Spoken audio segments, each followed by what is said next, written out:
Well, hello there, and welcome, folks, to another episode of 162 Times, your daily baseball recap and preview show. I'm your host, Daniel Turner. It's great to be with you here on a Friday afternoon in Ottawa as we get ready to bring you episode 2 of Playoff Baseball featuring the Seattle Mariners. Obviously, we covered this team extensively in the heartbreaking 2024 season. And we decided to pop our head back up into the broadcasting world a couple nights ago because baseball was just so beautiful and I wanted to capture it.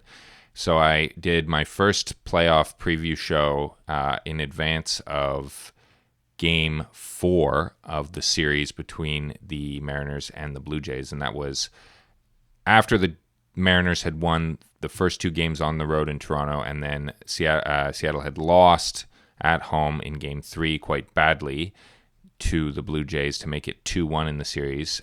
And so I was teeing up Game 4. So we're going to recap Game 4 for you and then tee up Game 5 in this episode. So to go back to last night, it was unfortunate for the Mariners. They did not do well. The final score was 8-2 for the Blue Jays, bringing them to 2-2 in the series. The Mariners dropped to 2-2 in the series. So it's all square. It's now a 3-game series. We got one more game in Seattle tonight, then 2 in Toronto if necessary on Sunday and Monday. Very exciting, very scary, let's be honest. Final score was 8-2. The Jays had 11 hits for those 8 runs. Mariners had 5 hits for their 2 runs. There were no errors committed in the game. The win went to the ageless wonder, the 41-year-old blue-eye, brown-eye Max Scherzer. The old salty dog really brought the heat. We'll talk about that. He did some macho cool stuff that if you're a Jays fan would get you real fired up. And if you're a Mariners fan, you kind of are just like, that's just great. So he moves to 1-0 in the playoffs this year, 3.18 ERA. Luis Castillo drops to 1-1, 3.24 ERA. Castillo got the hook early in this one. He only went 2 1/3. Gave up 5 hits, 3 runs, all of them were earned. He walked a guy, struck out a guy, and gave up a homer. He only threw 48 pitches and was really not getting the calls on the corners by the umpire, who was a little bit inconsistent. And as such, manager Dan Wilson gave him the hook in the 3rd inning. Meanwhile, the winning pitcher, Max Scherzer, went 5 2/3. He was quite dominant. He threw 87 pitches, 3 hits, 2 runs. They were both earned, 4 walks, 5 Ks, and a homer given up. The Blue Jays bullpen did not give up any more runs and only gave up 2 more hits. It was Fluharty, Varland, Hoffman, and Dominguez closing out the game. Fluharty and Dominguez gave up hits. Fluharty walked a guy.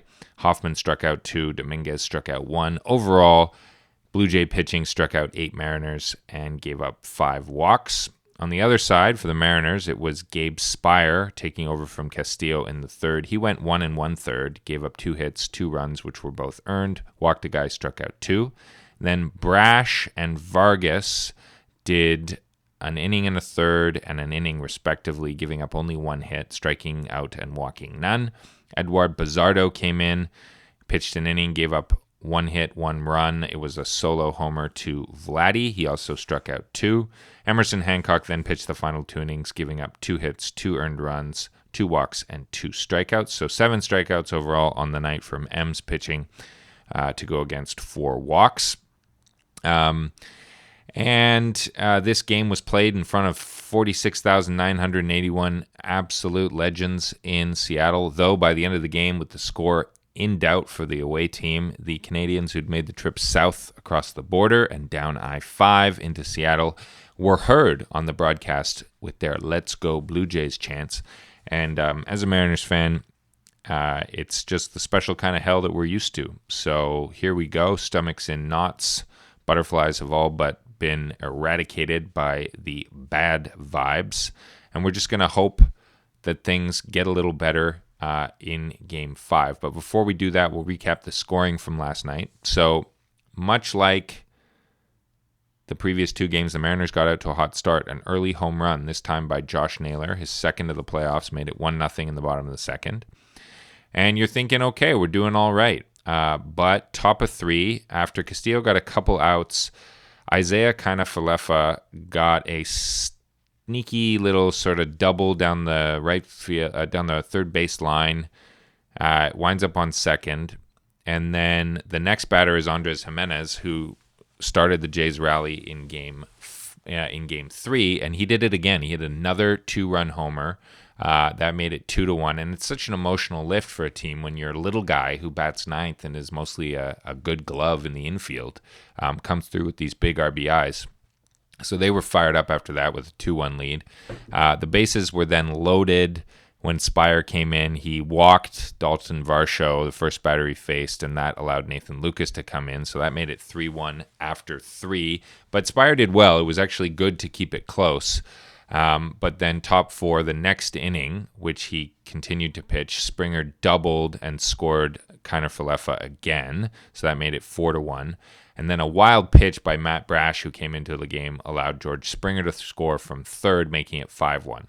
So it was kind of a series of things like that where the Mariners sort of kept it close, but they didn't fully keep a lid on things. They allowed these little ticky-tacky runs to score, like a run on a wild pitch and a run on a walk is tough. That gives the Mariners 2 extra runs to play with.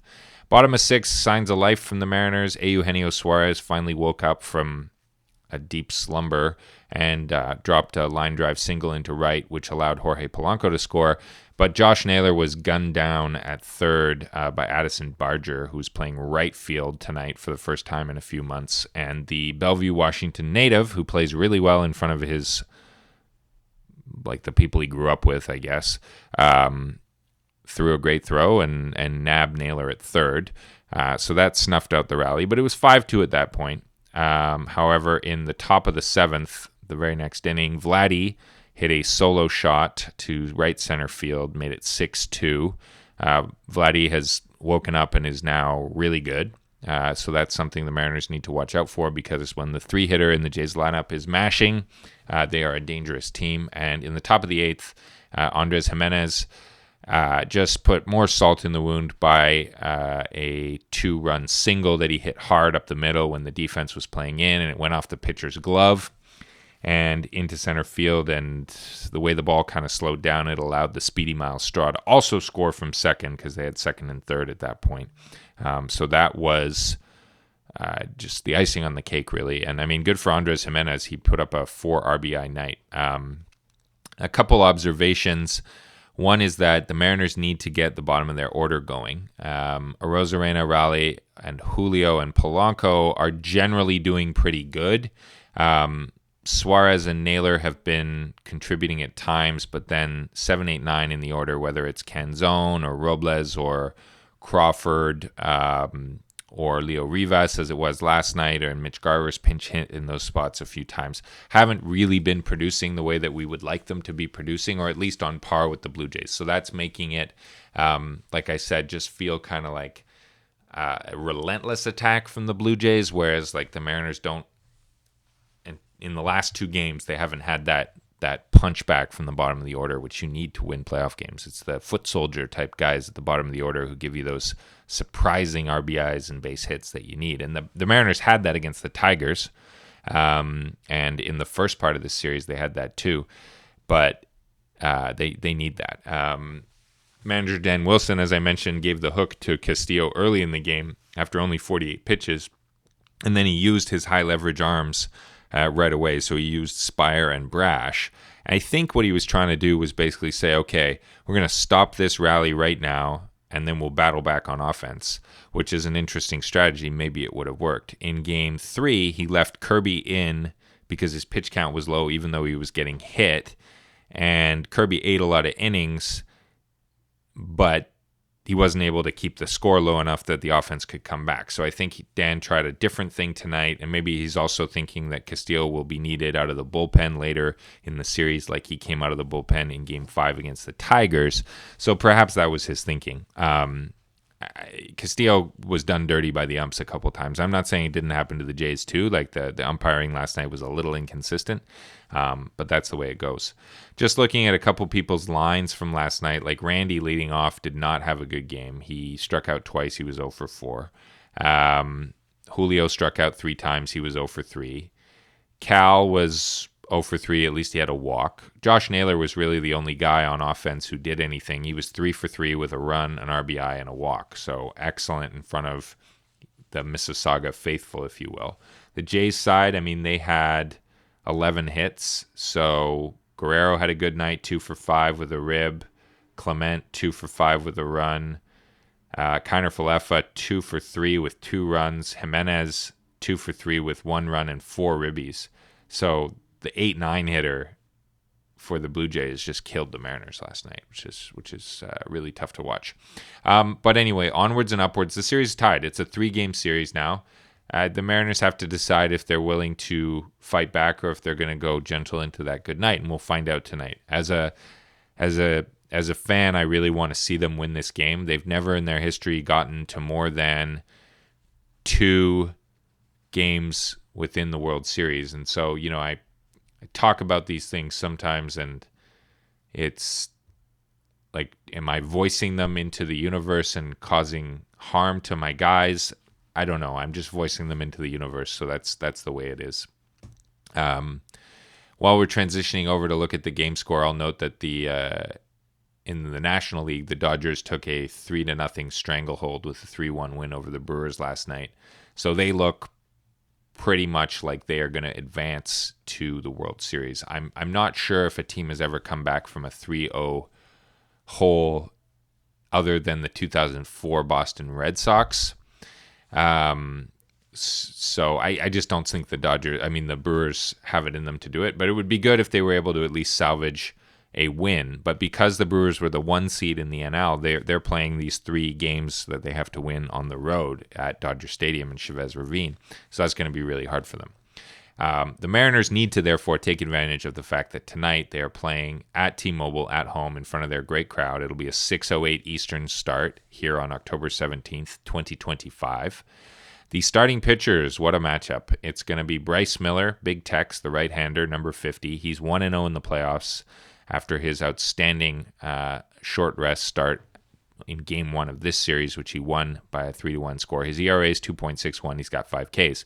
He'll be going up against Kevin Gausman, also a righty who's 1-1 in the playoffs with a 2.38 ERA and 8 Ks. Gausman looked good in Game 1. The Mariners were just a teensy bit better. So look for the starting pitching in this game to dictate the tone. I think the Mariners need Bryce to not give up any first pitch homers to George Springer, but then to go probably 6 strong and allow them to go to their higher leverage arms that are a bit tired in the bullpen. So we're going to look for him to do that. The Mariners will be rolling out their lineup, but the first person to hit tonight will be the DH, George Springer, for the Blue Jays. He'll be followed by left fielder Nathan Lucas. Vlad Guerrero Jr. will bat third and play first. Alejandro Kirk will bat cleanup and catch. Dalton Varsho will bat fifth and play center. Ernie Clement will be at third base, batting sixth. Addison Barger will be in right again. He'll bat seventh. Isaiah Kiner Falefa will be at second and batting eighth, and Andres Jimenez will bat ninth and play shortstop. So pretty much the same lineup that manager John Schneider rolled out for the Blue Jays last night.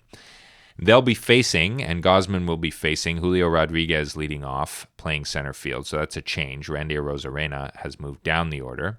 Cal Raleigh will bat second, as he often does, and catch, of course. Jorge Polanco will move to the 3 spot. He'll DH again. Josh Naylor will bat cleanup and play first. Randy will be in the 5 hole, playing left field, as he always does. Suarez drops down to 6th in the order. He'll play third. J.P. Crawford slots in the 7 hole, playing shortstop. Dom Canzone gets another start in right, batting 8th. And Leo Rivas will start again at second base and bat 9th. Rivas also got picked off at first base after walking last night, which he shall not do again. Thank you very much. Looking at the Mariners, they've got 4 guys with an OPS over 900, so that's the top 4 guys in the order. Julio, Raleigh, Polanco, and Naylor. Then Arozarena and Suarez have acceptable but low OPSs of 600 or so, and then Crawford, Canzone, and Rivas are under 350, which is really bad. You look at the Blue Jays, they got Kiner Falefa and Jimenez with 1.6 and 1.1 OPSs, but that's just because they've been hotter than the sun the last 2 games. Guerrero Jr. has an OPS of 319 right now, which is super solid, and Springer's above 1. But the rest of those guys have league average OPSs. they are batting for average a little bit better, especially Clement and Lucas in the playoffs. But I think the key tonight for the Mariners will be to make sure that the Blue Jays kind of lunch pail lucky guys, the plucky ones, don't break them. So that's Lucas, Clement, Barger, Kiner-Falefa, and Jimenez. Let Kirk, Guerrero, and Springer beat you and try and get those guys out, and that works. And then the offense just has to click for the Mariners. They just have to get some stuff going. So we got an hour before game time. I'm going to, try and sit back and relax and enjoy this game. That won't happen, but, we're going to give it the old college try. It'd be great if they could get a win tonight. So with that, I'll leave you. Thanks so much for listening as always, and have a great night.